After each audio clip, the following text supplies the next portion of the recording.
আজকে শেয়ার করছি বিয়েবাড়ির জন্য একটা মেকআপ লুক। এটা লং লাস্টিং হবে, সাথে সিম্পল একটা আই লুক শেয়ার করব।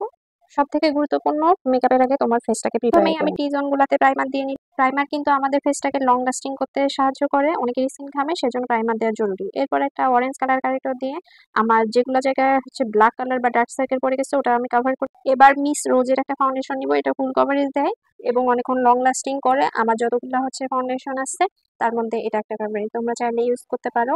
আশা করি তোমাদের ভালো লাগবে। আমি হাত দিয়ে অ্যাপ্লাই করছি, তোমরা চাইলে ব্রাশ দিয়ে অ্যাপ্লাই করতে পারো। এরপর একটা বিউটি ব্লেন্ডার নিয়ে তোমরা ড্যাব ড্যাব করে ব্লেন্ড করতে পারো।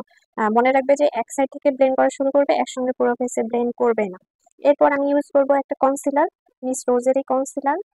এটা দিয়ে হচ্ছে তোমার হচ্ছে যে জোনগুলো আছে, টি জোনগুলো, এগুলো যেটা হাইলাইট করতে পারো। এটা দিলে মেকআপের পরে যে কালচে চোখের নিচে কালচে ভাবটা থাকে এটা থাকবে না। এরপর মিস রোজের আমি একটা আমার হচ্ছে ফেসটাকে লক করার জন্য পাউডার ইউজ করবো। এটা আমি অনেকদিন থেকে ইউজ করি, এটা খুবই ভালো কভারেজ দেয়। এরপর একটা আমি আইব্রোজ পেন দিয়ে আমার হচ্ছে আইটা করে নিব। আই এর উপর কিন্তু মেকআপটা অনেক আইব্রো ড্র করে নিয়ে W7 এর কন্ট্রোলটা দিয়ে কন্ট্রোল প্যালেটটা থেকে আমি আমার চিক নোজ এবং হচ্ছে যে কপালের যে কর্নারটা আছে এটা আমি কন্ট্রোল করে নিব। এটার উপর অনেকে যাদের ফুলা ফেস এটা অনেক চাপা লাগে, দেখতে সুন্দর লাগে। এরপর আমি একটা লিপস্টিক, পেন্সিল লিপস্টিক দিয়ে আমার হচ্ছে ঠোঁটটা আর্ট করে নিয়ে এরপর লিপস্টিক অ্যাপ্লাই করব। এরপর আমার সবথেকে ফেভারিট পার্ট হচ্ছে ব্লাশ। ব্লাশ দিয়ে নিলাম। চলো এবারে তোমাদের শেখাই হচ্ছে আই মেকআপটা। আই মেকআপটা আমি বেশি হচ্ছে গর্জিয়াস রাখবো না, একদম সিম্পল রাখবো, কারণ আমি এমনিতেই সাজটা দিয়েছি অনেক হচ্ছে গর্জিয়াস। প্রথমে একটা ব্রাউন শেড নিয়ে আমার হচ্ছে চোখের আপার কর্নারটাতে আমি সুন্দর করে ব্লেন্ড করবো। খুবই হালকা কালার আমি ইউজ করবো। এরপর চোখের সাইডটাতে আমি একটা ডার্ক কালার ইউজ করব, যাতে আমার হচ্ছে আইলিডটা বোঝা যায়। এরপর এটা সেমটা দিয়ে, যেহেতু রেড শাড়ি পরেছি, রেড শাড়ি একটু আমার চোখের আইলাইনার জোনটাতে আমি দিয়ে নিব। এরপর হালকা একটু শিমার দিব। সীমাটা আমি ইনার কর্নার থেকে মিডল পর্যন্ত অ্যাপ্লাই করছি।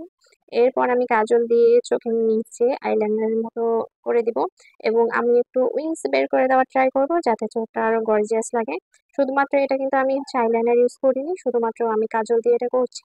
এরপর আমি ফিট মির একটা মাস্কারা নিব, আইল্যাশ গুলোতে সুন্দর করে অ্যাপ্লাই করে দিব। এটা দিলে আইল্যাশ গুলো অনেক বাউন্সি লাগে, দেখতে ভালো লাগে।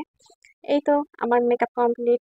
আশা করি তোমাদের সবার অনেক ভালো লেগেছে। ভালো লাগলে আমাকে সাপোর্ট করবা, আমার ভিডিও বেশি করে দেখবা, লাইক, সাবস্ক্রাইব এন্ড শেয়ার করতে ভুলবা না। আল্লাহ হাফেজ।